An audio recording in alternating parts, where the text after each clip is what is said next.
চলমান রাজনৈতিক অস্থিরতা এবং শ্রমিকের নিরাপত্তা উদ্বেগ প্রকাশ করে ভারত বাংলাদেশের গুরুত্বপূর্ণ রেল যোগাযোগ প্রকল্পগুলিতে প্রায় 5,000 কোটি টাকার তহবিল এবং নির্মাণ কাজ বন্ধ করে দিয়েছে।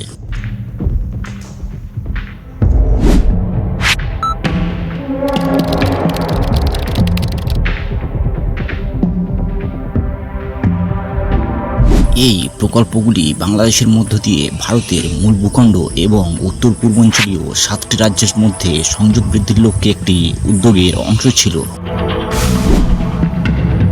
তবে বাংলাদেশে ক্রমবর্ধমান অস্থিরতা এবং নিরাপত্তা অনিশ্চয়তার কারণে ভারতীয় কর্তৃপক্ষ এখন নেপাল এবং ভুটানের মতো প্রতিবেশী দেশগুলির মধ্য দিয়ে একটি বিকল্প ট্রানজিট রুটের অনুসন্ধান করছে। উপরন্তু ভারতের অভ্যন্তরে অবকাঠামো সম্প্রসারণের উপর জোর দেওয়া হচ্ছে, বিশেষ করে কৌশলগতভাবে সংবেদনশীল শিলিগুড়ি করিডর, যা চিকেন নেপস নামেও পরিচিত।